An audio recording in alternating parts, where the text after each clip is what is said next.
Sen, controversial yung pahayag mo tungkol sa BMX. Talagang marami nag-react. Viva Max. Oo, Viva Max. It is also a cause for alarm, kasi yung mga pilalabas ng BMX, medyo ano na yan, hindi maganda sa mata ng mga kabataan. May border na Ako, I don't care pagka mga adults ang ano. Pero pagka-access yung mga minor de edad, hindi yata tama. Kasi anybody can access. Even a 12-year-old kid, boy or girl can access it. Imagine going to school, tapos telepono, mapanoorin yung mga erotic scenes ng mga sagad. so, Alam na alam. siguro that was a wake-up call. But I already talked with Vincent. He asked for a meeting with me at nag-lunch kami. Sabi ko, kailangan magkaroon kayo ng safeguards or safety nets na hindi maka-access yung mga bata.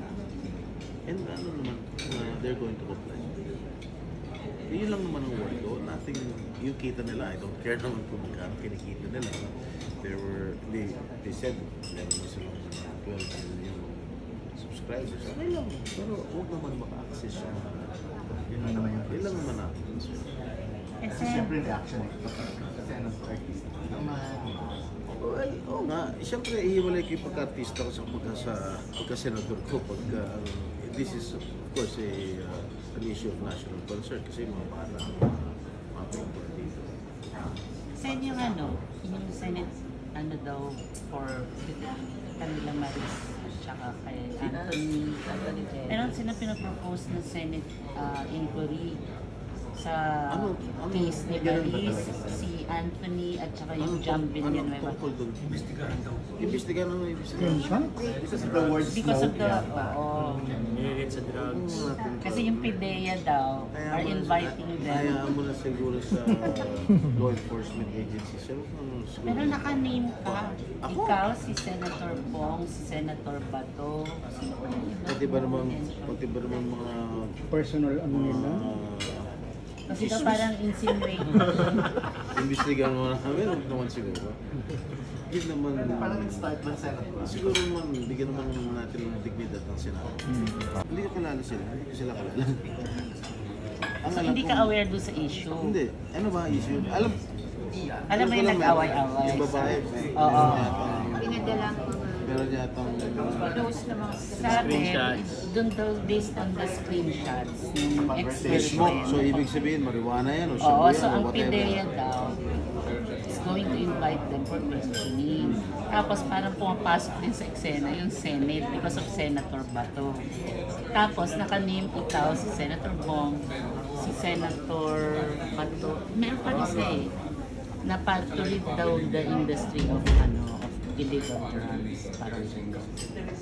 Alam ko na imbestigahan niya yata ni Senator Robin yan. Pero huwag naman sana umabot na sa amin. We have a lot of better things to do. Tinulungan. That is not a priority of the Senate. Kumusta yung Pasko, Sen? Pasko? Wala. Paano yung Senate? Ha? Yung aming yung aming tradition pagdating ng Pasko o Pispiras ng Pasko, doon kami sa bayan ng Sa Pong. Yung gusto mo ganda. Ayaw mo. Gusto niya, ayaw mo po. Ayaw niya po, ayaw mo po. Ayoko. Anong mga ilulook forward namin sa'yo, Sen, for next year? May mga project ka ba? Project? Or bukod din sa eleksyon? Hindi ka naman tatampusin, di ba? Siguro, lang, hindi na lang siguro. Sir, anong reaction mo na nabasura na lahat, nalinis ka na sa lahat ng kaso? Oh. O di okay. Vindicated. Hindi vindicated na ako. Ilang taon, sir, yung laban niyo? 10. It was exactly 10 years when I was incarcerated by the former administration.